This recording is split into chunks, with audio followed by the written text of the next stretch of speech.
Hay acontecimientos que merecen ser evocados, recordados, porque fueron acontecimientos que marcaron la historia y por lo tanto permiten entenderla, se convierten en ventanas para asomarnos a la historia, para poder dilucidarla.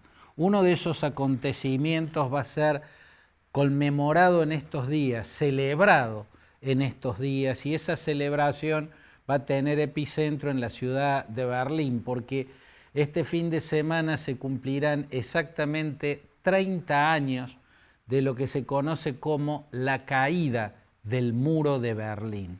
Y fue un hecho impresionante. Yo tuve ocasión de estar en 2 oportunidades con becas del gobierno alemán haciendo cursos en Berlín. La primera vez fue muy cercano en el tiempo a lo que había sido la caída del muro.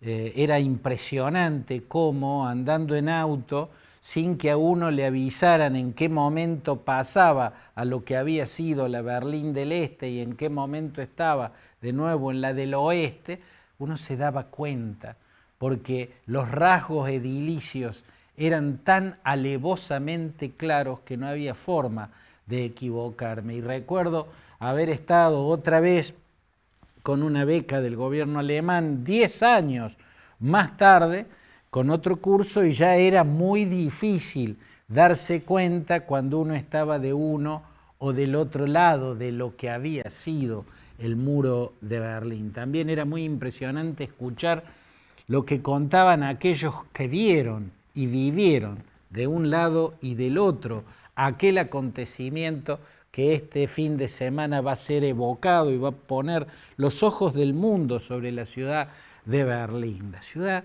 de Berlín tiene una inmensa importancia en la historia, ha sido capital de tantos estados tan importantes. Fue en la Edad Media cuando nació, allá por el siglo XII o siglo XIII, primero que nada, la capital del Margraviato del Sacro Imperio Romano Germánico.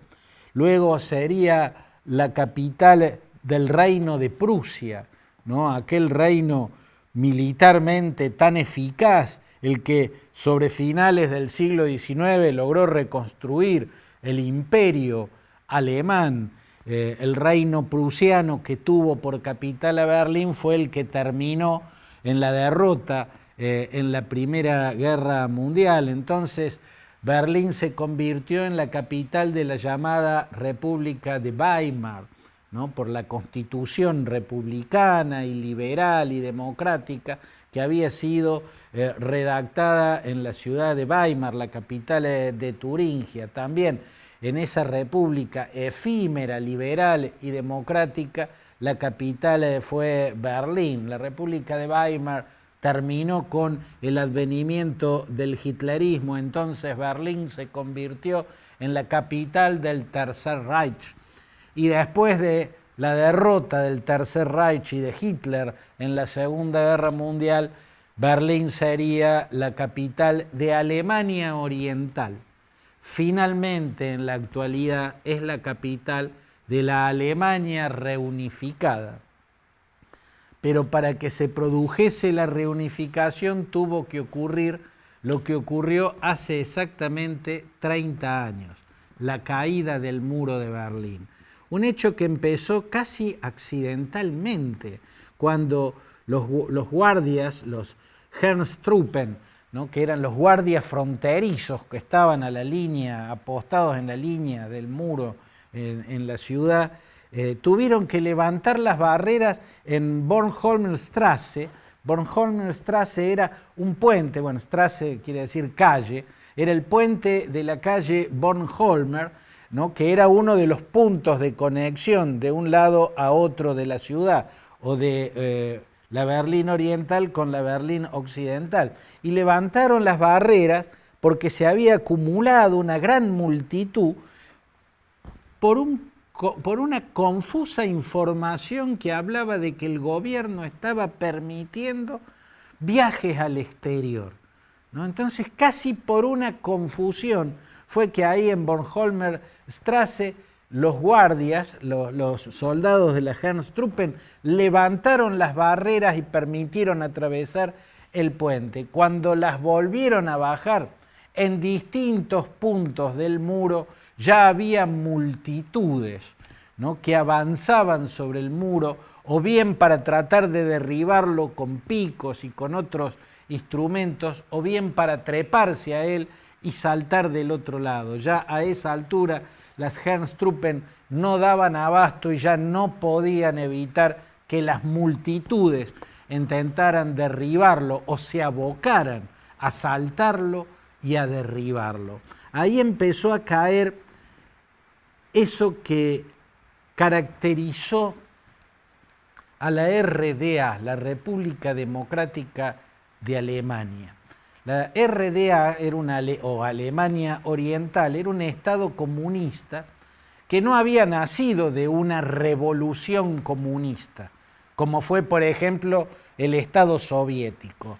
El Estado bolchevique en Rusia nació de una revolución comunista, como ocurrió en Cuba, por ejemplo, ¿no? La revolución cubana volteó el régimen de Fulgencio Batista y sobre el ancien régimen nació un nuevo régimen, la Cuba socialista. Pero en el caso de la RDA, igual que en Checoslovaquia, igual que en Hungría, igual que en Polonia, igual que en Rumania, igual que en todos los países que pertenecían al llamado Pacto de Varsovia, también llamado órbita soviética, no habían tenido revoluciones como sí habían tenido los rusos. Ahí se les impuso el sistema a partir de los tratados de Yalta. En el caso de la RDA, de la Alemania comunista, nació como consecuencia del acuerdo o del Tratado de Potsdam, que dividió en 4 Alemania, la dividió entre las 4 potencias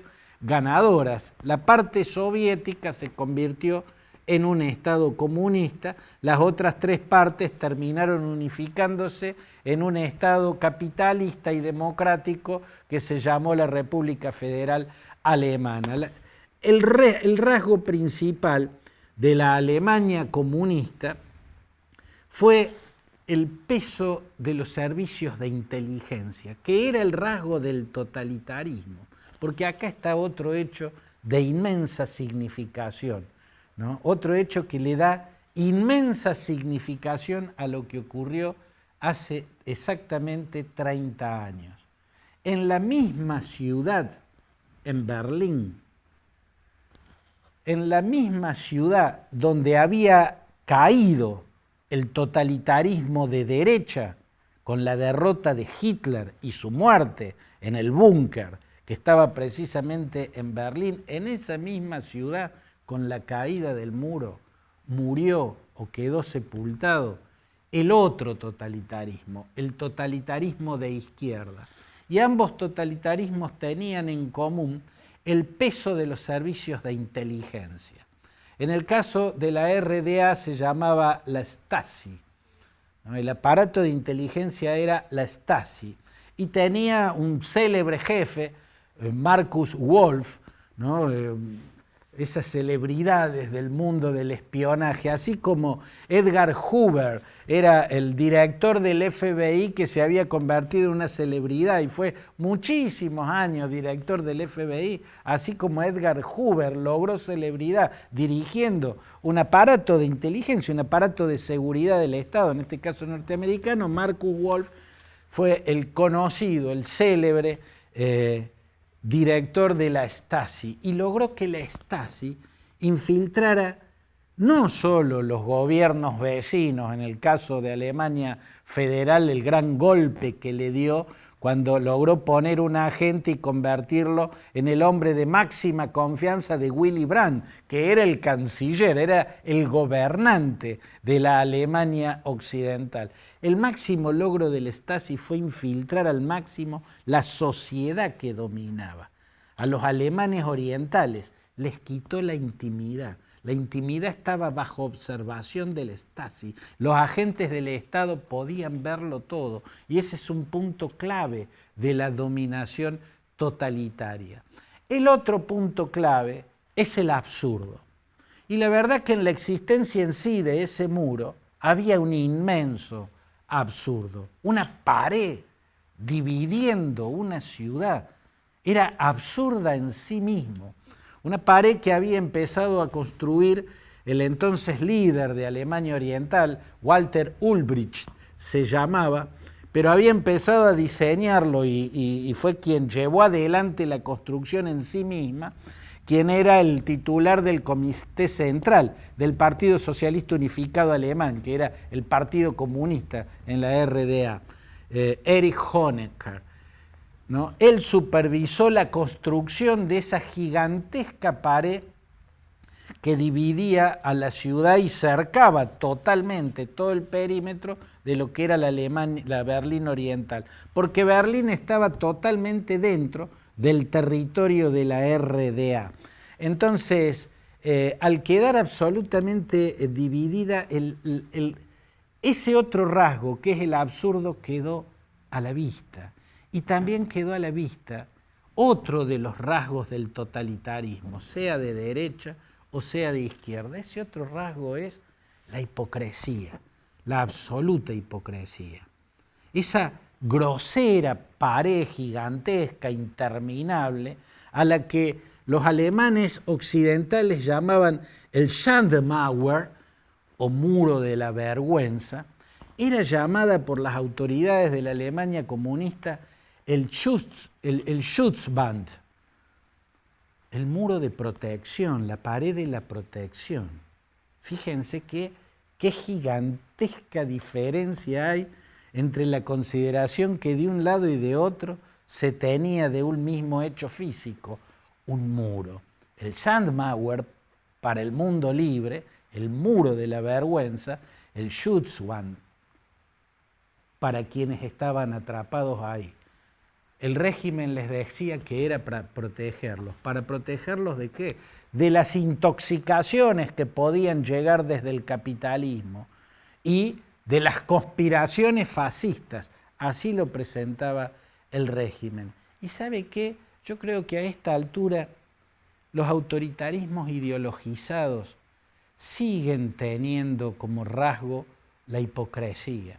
Así como los totalitarismos seguirán siempre teniendo como rasgo la disolución del individuo a través de la infiltración de su intimidad, al desaparecer la intimidad, al desaparecer la privacidad, porque el hombre se convierte en un ser observado, la persona se convierte en un ser observado, desaparece el individuo, ¿no? Y queda un ser absolutamente controlado, absolutamente sometido. El rasgo de la hipocresía se ve incluso en estos días.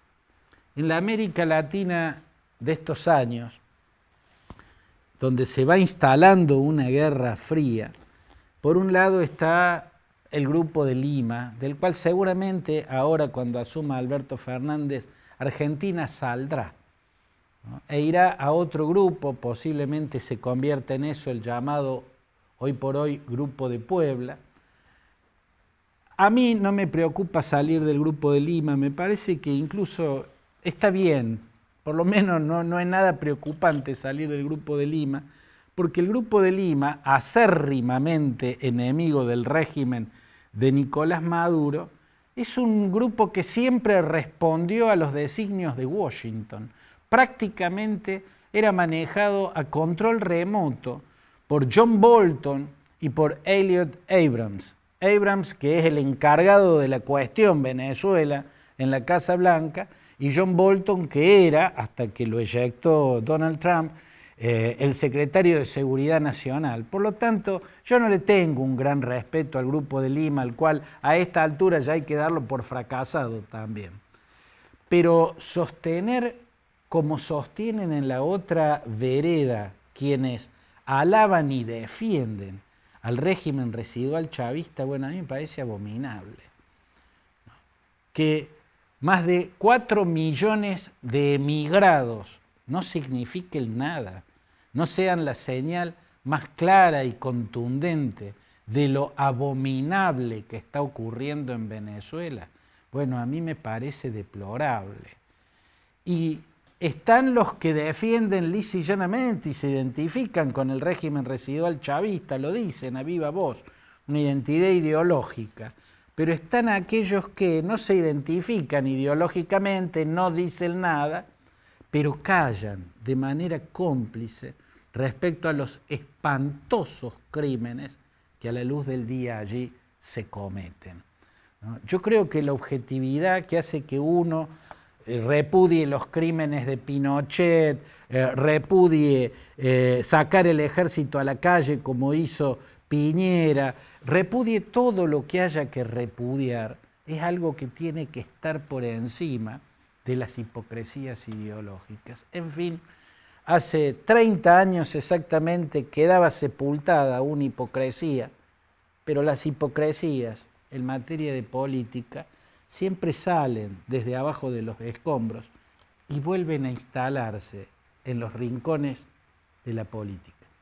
El gobierno de Mauricio Macri fue eficaz y obtuvo resultados en algunas áreas y fue absolutamente un fracaso en otras. Fue eficaz y obtuvo buenos resultados, por ejemplo, en el Ministerio del Interior, en el Ministerio de Acción Social, en el Ministerio de Seguridad. Fue controvertidamente eficaz en el Ministerio de Seguridad, pero eficaz al fin. En lo que no solo no fue eficaz, sino que fue un fracaso es en la economía. Y la presentación que hace de los números que deja, bueno, realmente tienen una pátina de falsedad muy grande, muy grande. ¿No? Es una lectura parcial, es una lectura manipulada de lo que recibió y de lo que deja.